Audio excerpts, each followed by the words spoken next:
साफ है।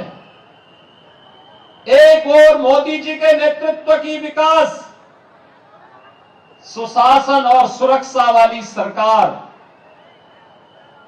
बिना भेदभाव के, जाति, मत, मजहब, क्षेत्र, भाषा देखे बगैर शासन की योजनाओं का लाभ पूरे देश को समान रूप से दे रही है।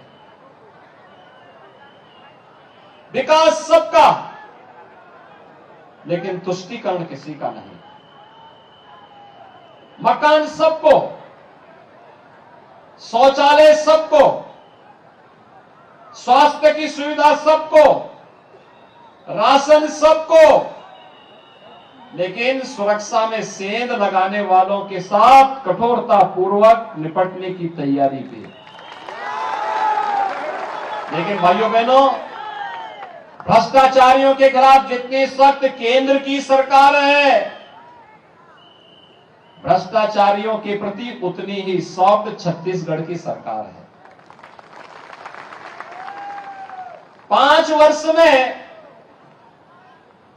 भूपेश बघेल जी के नेतृत्व में कांग्रेस सरकार ने विकास तो नहीं कराया, नौजवानों को नौकरी तो नहीं दी, यहां की बहन बेटियों की सुरक्षा की पुख्ता व्यवस्था तो नहीं किया, व्यापारियों को और किसानों को पीड़न भी किया, राम भक्तों को लाठीचार्ज भी करते रहे।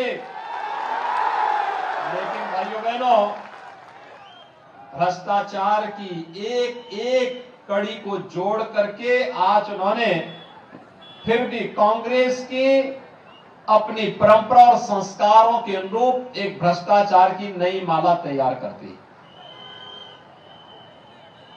यहां शराब घोटाला होता है, यहां कोयला घोटाला होता है, यहां खनन में घोटाला होता है, और घोटाले केवल यहीं पे नहीं, युवाओं की भर्ती में भी घोटाला हो जाता है। और यहां पर हमने तो पहले बिहार में ही सुना था चारा घोटाला, अब तो हम छत्तीसगढ़ में सुन रहे हैं गोबर घोटाला।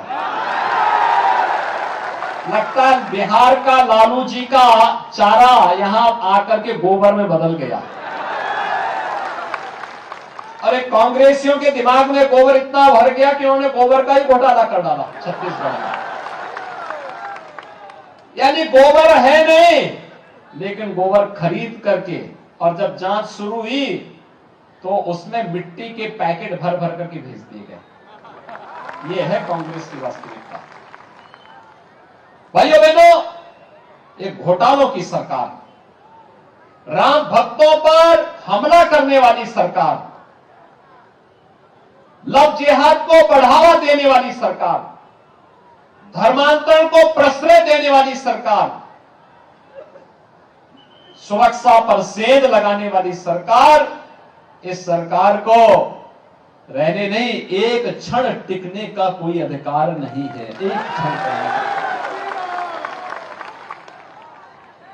और यहां पर कैसे कांग्रेस में दायित्व दिया जाता है हिंदुओं का पीड़न करने वाले तत्वों को, उसके बहुत सारे नमूने हैं।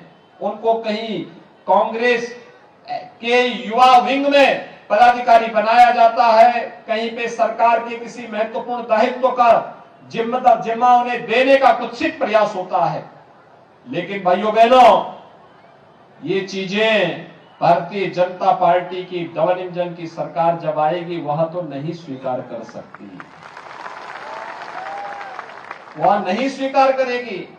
और फिर छत्तीसगढ़ में क्यों? छत्तीसगढ़ को तो भारतीय जनता पार्टी की सरकार ने जिस छत्तीसगढ़ की नींव सरदेव अटल बिहारी वाजपेयी जी ने रखी थी, जिस छत्तीसगढ़ को उनके मार्गदर्शन में डॉक्टर रमन सिंह के नेतृत्व की भारतीय जनता पार्टी सरकार ने विकास का एक गढ़ बना दिया था, जिस छत्तीसगढ़ में खुशहाली दिखाई देती थी, जिस छत्तीसगढ़ का भरपूर प्राकृतिक संपदा अपने आप में एक विकसित और आत्मनिर्भर छत्तीसगढ़ की एक नई कहानी को दोहराने की तैयारी हो रही थी, और छत्तीसगढ़ के विकास में ग्रहण लगाने का काम इस कांग्रेस ने किया है। और भाइयों बहनों, इसलिए इन कांग्रेसियों को, जो लोग यहां के विकास में बाधक हैं, बहन बेटियों की सुरक्षा में बाधक हैं, नौजवानों की नौकरी और रोजगार में बाधक हैं, व्यापारियों की सुरक्षा और अन्नदाता किसानों की खुशहाली में जो लोग बाधक हैं, एक क्षण उन्हें सत्ता में रहने का अधिकार नहीं। तो घोटालाबाजों की सरकार है। एक से एक बड़े घोटाले इन्होंने यहां पर करके दिखाने का क्या प्रयास किया। मैं उत्तर प्रदेश से आता हूं। भाइयों बहनों, प्रधानमंत्री जी ने देश के अंदर 4 करोड़ गरीबों को आवास दिए। उनमें से उत्तर प्रदेश में हमने 55 लाख गरीबों के लिए मकान बना दिए। 55 लाख गरीबों के लिए, याद करिए, 55 लाख गरीब। छत्तीसगढ़ को भी 16 लाख आवास मिले थे, लेकिन यहां के किसी गरीब को आवास मिला नहीं। क्या आवास मिला? आवास का पैसा कहां चला गया? लेकिन हम आए हैं कहने के लिए, भाजपा आएगी 18 लाख गरीबों को प्रधानमंत्री का आवास उपलब्ध करवाएगी।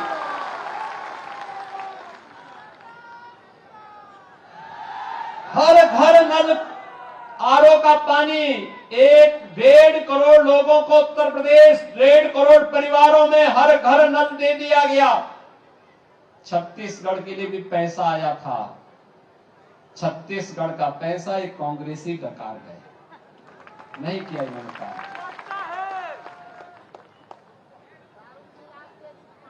क्या हर घर नल से जल मिला? ये देंगे भी नहीं। हम आएंगे, हम देंगे। भाजपा आएगी, भाजपा देगी। भाइयों बहनों, मैं आपसे यही पूछना चाहता हूं, पैसा भारत सरकार दे रही है, मोदी जी पैसा दे रहे हैं।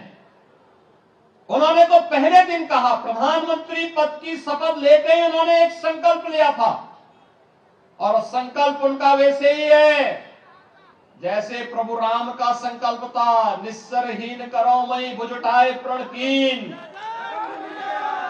एक संकल्प प्रधानमंत्री मोदी जी का भी है, और संकल्प था विकास की योजनाओं में कोई भेदभाव नहीं करेंगे, पूरे देश के अंदर समान रूप से विकास की योजनाओं को देंगे, विरासत का सम्मान करेंगे, अराजकता, आतंकवाद, नक्सलवाद को बर्दाश्त नहीं करेंगे। और भाइयों बहनों, मोदी जी ने जो कहा वो करके दिखाया।